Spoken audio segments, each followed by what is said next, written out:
오늘 4월 14일 토요일입니다.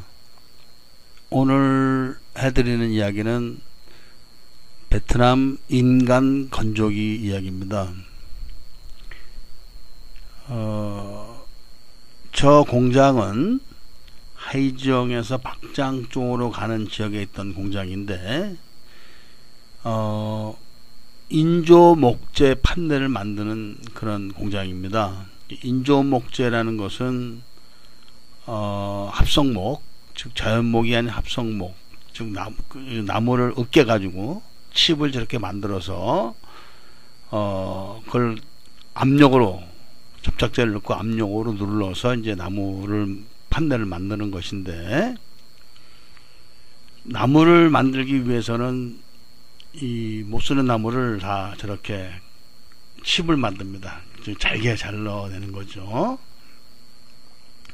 그래서 이제 저걸 건조를 시켜야 되는데, 베트남이 굉장히 덥습니다. 40도가 넘는 저런 땡볕에 저를 널어놓는데, 이 젖은 나무이기 때문에 겉에는 마르고 속에는 안 마르고, 워낙 뜨거우니까 겉에가 금방 마릅니다. 그렇지만 밑에는 안 마르기 때문에 뒤집어 줘야 되는데, 저거를 뒤집어 주기 위해서는 이제 기계로는 할 수는 없으니까 사람을 시켜서 이제 맨발로 톱밥을 깔아 놓고 그 발로 이렇게 걸어 다니면서 뒤집는 거죠. 계속.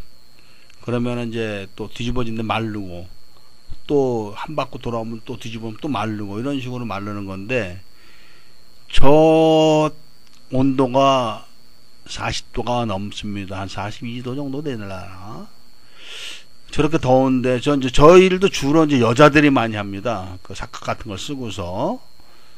근데 전날은 이제 뭐 때문에 그랬는지 남자들이 하고, 그 옷을 다 입혀가지고, 모자를 씌우고, 이제 저런 일을 하는데, 저기서 나오는 목재가 이제 파티클 보드라는 그런 인조목이죠.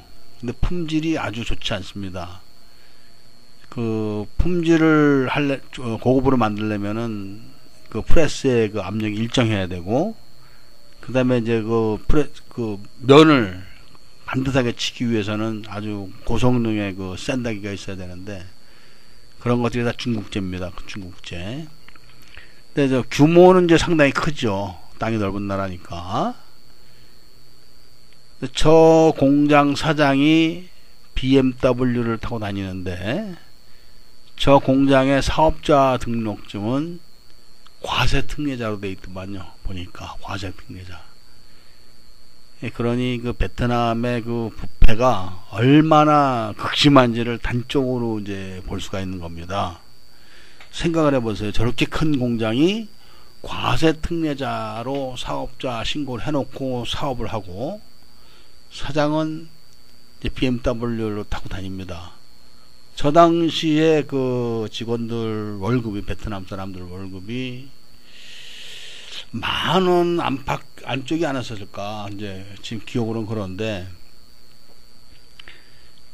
그 유명한 일화가 있죠. 그 하이지엉에서 그 하이퐁항으로 가는 도로를 그 세계은행인가 그 AID라는 그런 기관에서 차관을 줘서 이제 공사를 하는데, 몇 번을 해도 계속 불합격을 맞는 겁니다. 몇 번을. 그 내용이 뭐냐, 또 아스팔트 포장을 하는 거죠. 아스팔트 포장을. 근데 육안으로 탁 보면은 아스팔트가 기가 막히게 깔린 겁니다. 쫙 새로 만든 도로니까. 근데 그 아스팔트의 두께가 얼마나 기술적으로 깔았냐면은 거의 A4지 종이의 두께 정도라고 합니다. 그러니까 육안으로 보면 아스팔트가 쫙 깔려 있는데, 그걸 까보면은 그 아스팔트 다 팔아먹고 그렇게 얇게 이제 덮어놓은 거죠. 살짝 발라놓은 거. 그래서 그 당시에 이제 AID라는 기관에서 그 원조를 해주는 그런 성격이기 때문에 그 공사는 반드시 해당국의 업체가 하게 돼 있는데, 베트남만은 유일하게 이제 그 해당국 업체들을 참가를 안 시켰다고 하는 그 일화가 있었을 만큼 베트남의 부패는 극심합니다. 정말로. 그런데 이제 그런 것들을 중국이나 이런 데와 달리 철저한 비밀로 하기 때문에 외부에서는 알 길이 없습니다. 외부에서는. 중국 공산당과 베트남 공산당은 성격적인 차이가 벌써 있습니다. 성격적인 차이가. 그리고 이제 그 베트남 사람들은 그 뭐라 그럴까, 그 호치민이라고 그러죠, 우리말로. 그 사람을 거의 신격화 해가지고 그 베트남 사람들을 하나로 뭉치게 하는 그런 구심점을 그 만들고 있기 때문에 아주 철저합니다. 뭐 중국은 예를 들면은 모택동 이후로 많은 사람이 있지만 모택동을 신격화하거나 뭐 그 정도는 안 되거든요. 그냥 중화사상 뭐 이런 거지만 베트남은 아주 철저하죠. 그래서 그 호치민 박물관 앞에 가면은 초대형 그 베트남기를 걸어놓고 그게 일정한 시간이 되면 이제 그 하계식을 합니다. 하계식을.